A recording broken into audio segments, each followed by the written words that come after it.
Nganong gusto man nila nga sila nga perpinte, maghumot. Nganong gusto man nila nga sila nga perpinte, maghumot sa atong panggobyerno. Nganong gusto man nga sila nga perpinte, amugunin sa atong gobyerno. Kita taga Mindanao, wala ba tayong karapatan? Basig dili na gusto buhian tungod kay balo sila nga taga Mindanao, puro maayong tao. Diba? Utang o ligdong na dili gud pwedeng diktahan. Tanaw hatod karon nakakulong gihapon. Unsa na mga inustisya karon sa atong nasod?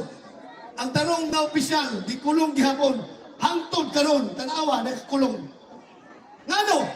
Kay dili nila madala, dili na madiktahan nga isulti ni Grijaldo dito sa hearing nila sa Quadcom o sa nga Comcom na dili na madawat na dili mo sugod si Grijaldo nga ilang diktahan na mao di mong isulti ha ingon nimo nga si Presidente Duterte, si Senator Bato, si Senator Bongo mo ni involved sa pagpanghatag o mga premyo kung kisay makapatay.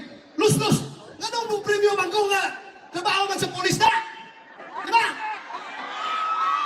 Ilang ikulong tuon kay di na madala ang mga ligdong na tao. Mao na ilahan karong gikulong. O kisay ilang ituan kadto mga dating mga drug lord protector tanawa si Kerwin Espinosa drug lord ilang gituhuan para lang gud himong testigo naghapon sa kadaw nagdrama-drama nagpupusil-pusil nito ang buwang para ingon ko nga ano ba kang puto tinunto usap ni gobyerno hari ang gituhuan mga drug lord ang ipangkulong ang mga tarong ka opisyal tarong ka opisyal taga Kinapawan si Colonel Grijaldo susubra na nakapakita mo karon. Di na nato madawat. Ako isip inyong representante sa Senado. Representante diri sa Mindanao. Ako gayud gubarong. Musukol ko bisa magsumbagay patang yawaan ninyo. Di yun mo na ako atrasan. Ha? Di tanong pa ng daog. Kanawa, iset in contempt. Namo ni Senator Amy Marcos last hearing, katong ilang ambasador kuno, nga gihimu-himu rato nila para lang yun siguro nga madala si Presidente sa dahig. Di-contempt na mo.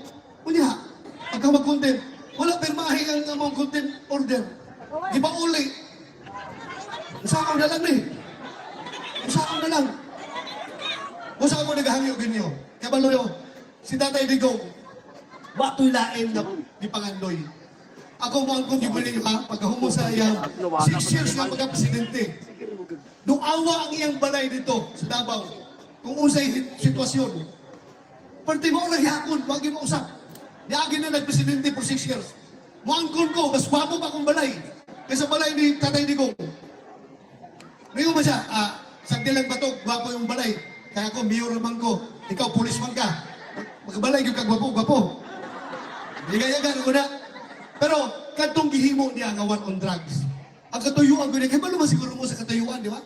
Kung sa katuyuan, nakita niya, ngayon siya, pagkadaog niya, pagka-presidente, gihingnan ko niya, bato, tanawa na ko ng sitwasyon. Ang mga kabataan, mura nagbuang, partidikada ng adik. Musugot baka nga maabot ang panahon, nga mga batan-unan, maglakaw-lakaw din ha, nga mura nagsumbi. Sumbi na kinadaot na sa druga. Musugot ba ka? Kung hindi, isang di musugot. Ikaw musugot ba ka? Na ang mga lugar, doon na mga probinsya, diri sa atong nason, na kontrolado na sa mga drug lord.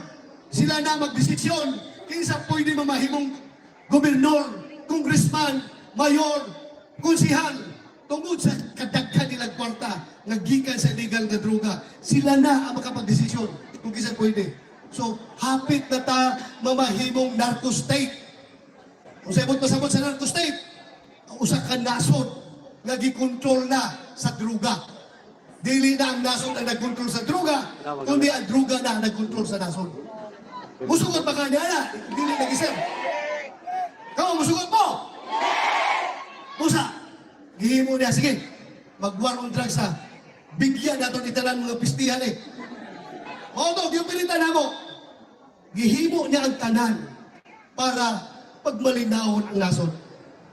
After 6 months sa among war on drugs, kung sa nita mo, bisag asa ko maglakaw-lakaw sa Tibok, Metro Manila, adto ko sa Matundo, adto ko sa Payata, sa Quezon City, bisag asa ko adto, o sa sulti sa mga tao. Mayroon ng mga tao, sir, dagan kayong salamat sa gihimo niyong war on drugs, tungod kay kadiadto hadlok mi mo gawas sa among panimalay, kay dagan kayo nagkanat nga mga adik, mga puser, mga kriminal. Pero karon baliktad na, sir. Kami na naglakaw-lakaw sa kalsada, ang mga adik o mga kriminal, nagsipagtago na, nagsipaglayasan na, sir. Tungkol kayo nahadlok sa inyo. Wala ka na siningan! Magkawala ni Pangulong Duterte. Kung saan hita mo? Na! Kung ana! Nagkalat ang druga! Gaano yung mga bata, nagipang rape, 3 years old, girek, gipatay, gilabay sa segutan. Sa Cebu na niamahan, gipatay ang asawa, gipanggilitan ang liog. Sa mga anak na tulong kabuk, patay tanan. Nagkanat ng krimen. Kung karon, ang problema karon ka ng kidnapping. Sobra na, grabe ang kidnapping kung walang kibalo. Ang kidnapping karon, daghan na kayong mga dagko ng mga magnet dito sa Manila. Nagipang kidnap o gipatay pa. Kaya nga no, kada indicator na di na mahadlok ang mga kriminal sa atong gobyerno. So, saan na lang ni? Ako naghangin kaninyo. Inyo kami suportahan tungkol kay. Wala na mo gihimo ni Pangulong Duterte ito para kami mudato, para kami magkakwarta. Gihimo na mo itong war on drugs para masalba ang kinabukasan sa atong mga kabatanunan. Himo na mo to para dili mamahimong narco-state ang Pilipinas. Apan karon unsay ilang gibalos ang Presidente Duterte. Ilang gibiyahe, ilang gibalhog dito sa dahig. Inaana ba ang mga Pilipino? Ang atong kapwa Pilipino, ug sa Tagalog pa, ipagkanulo natin sa mga daywan. Di ba? Sulti sa atong konstitusyon, the primary duty of the government is to serve and protect the people. Di pinsahan niyo mo imo mga katawan. Dili ni mo ihatag sa mga banyaga. Kung doon na sa isala, mag-file mong kaso diri sa itong mga korte. Kaya tubangon na ni Pangulong Duterte. Nga doon na sa mga file mong kaso. Tungod kay wa sila ebidensya. Puro lang paganda mo ng mga tambaluslos na. Bisang usaw nagyaw-yaw. Dili madawat ay ng kaso sa korte. Tungod kay kulang sa ebidensya. Ang uban nga ilang gipang claim, nga gipang patay ko no, naghilak-hilak na. Buhit pa ko, ganun na mo kong picture niya, yapin mo ng patay. Kaya nga no, pakita lang picture para maghila dito sa taga-ICC. Ang mga taga-ICC po, mga uplok kinagko, dito upon. Mga higala, ako, maghangiyo pa ninyo, isa pa ka-request. Unta, ako hangiyon kong tanan. Nakitang tanan, atong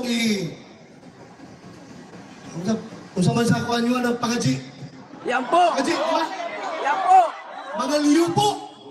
Mga jita, mga jit, bulanon, kuna. Bulanon. Mga liyupo ta, mag-ampo ta sa labaw magkagagahong. Naunta, si President Duterte makauli na. Mag-ampo ta, naunta, tagaan sa labaw magkagagahong. Si President Duterte, o igong paglawas. Unta ang iyang help, ang iyahang panglawas, piskay pirmi, para malusutan niya ng mga pagsubok, mga trials, ng mga pagsulay, na gatubang niya karon. Daghang kayong salamat! Bring him home!